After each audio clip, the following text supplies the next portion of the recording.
μια μέρα άρχισαν να εξαφανίζονται πράγματα από την τάξη. Πότε το σφουγγάρι του πίνακα, πότε το βιβλίο της καθηγήτριας, που και που μια καρέκλα μετακινιόταν από μόνη της. Μέχρι που μια μέρα στο διάλειμμα πήγαν να πάρουν μια καραμέλα από την τσάντα μου. Εκείνη την ώρα έτρεχαν να βγουν έξω από την τάξη τελευταίοι συμμαθητές μου, οι οποίοι από τη βιασύνη τους έπεσε ο ένας πάνω στον άλλον. Εγώ ξεκαρδίστηκα στα γέλια και άρχισα να χειροκροτάω δυνατά. Και τότε ξαφνικά εμφανίζεται ψηλά στο περβάσι του παραθύρου ένα φάντασμα. Φρίκαρα. Άρχιζα να φωνάζω δυνατά «Φάντασμα! Φάντασμα!» και να τρέχω στους μαθητές μου να το πω. Εσύ, Χριστίνα. Χθες το βράδυ έβλεπα μια ταινία με φαντάσματα και σκεφτόμουν αυτό που μας έλεγε ο Άγγελος. Έλα μωρέ που τον πίστεψες κιόλας. Δεν τον πίστεψα βέβαια, αλλά ξέρω εγώ κάτι περίεργα κάνει. Έχει ένα σταυρό στο χέρι και κάθεται έτσι. Τώρα που το λες, και εγώ το παρατήρησα. Ωραία, ξέρεις τι, ένας τρόπος που έχει να το μάθουμε. Θα βγάλω μια καραμέλα όπως έκανε ο Άγγελος που μας είπε και θα χτυπήσουμε παλαμάκια.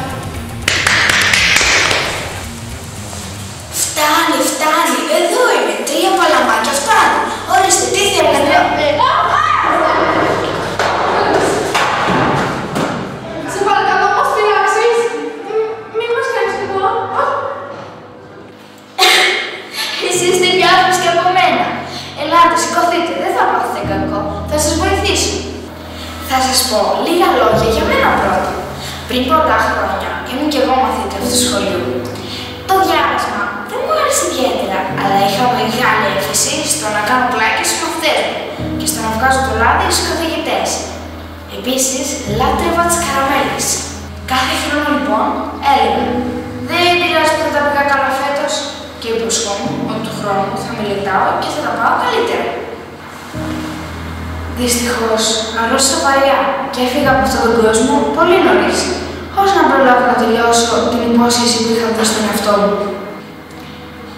Για να φύγω από το σχολείο, πρέπει να βοηθήσω ένα ολόκληρο τμήμα να γράψει πολύ καλά στις τελικές εξετάσεις ενός μόνο μαθήματος. Σε πιστεύουμε, αλλά τι μπορούμε να κάνουμε εμείς τώρα. Πρέπει να μιλήσετε στους συμμαθητές σας για μένα. Και όταν θέλετε να μου ζητήσετε κάτι, αφήνετε μία καραμέλα, χτυπάτε 3 φορές παλαμάκια και όλα τα υπόλοιπα αφήστε πάνω μου. Όμως το αστείο αυτό κάπου εδώ πρέπει να τελειώσει, έτσι δεν είναι. Είναι άδικο για το φάντασμα να το εκμεταλλευόμαστε και εμείς να σπάμε την πλάκα μας. Νομίζω πρέπει να δώσουμε ένα τέλος σε αυτό και να το αφήσουμε να βρει την καλήνη του. Και πώς θα γίνει αυτό? Με το φάντασμα είχε πει ότι αρκεί να το βοηθήσει μια τάξη να περάσει με άριστα τις τελικές εξετάσεις. Είστε μέσα. Μέσα είμαστε. Τρομερή ιδέα. Όχι ότι δεν θα έγραφα άριστα, απλά να βοηθήσω θέλω,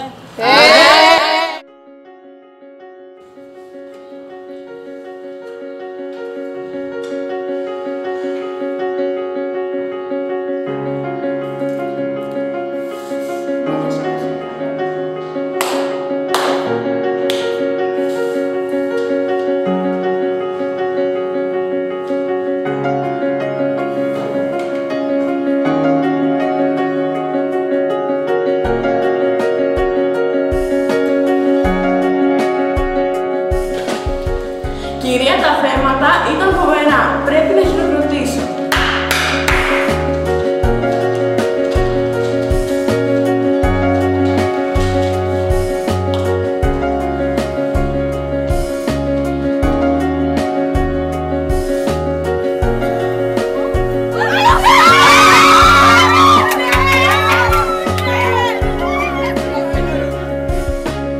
Τώρα ήρθε η ώρα να σας αποχαιρετήσω, φίλοι μου. Μα πριν φύγω, επιτρέψτε μου να σας δώσω μια τελευταία συμβουλή. Η γνώση είναι σαν την καραμέλα, που λιώνει σιγά σιγά και απαιτεί χρόνο. Το πόσο γλυκιά θα είναι η γεύση της εξαρτάται σε μεγάλο βαθμό από εσάς. Διώξτε το φάντασμα που έχετε μέσα σας και σας εύχομαι η καραμέλα της γνώσης να είναι πάντα γλυκιά.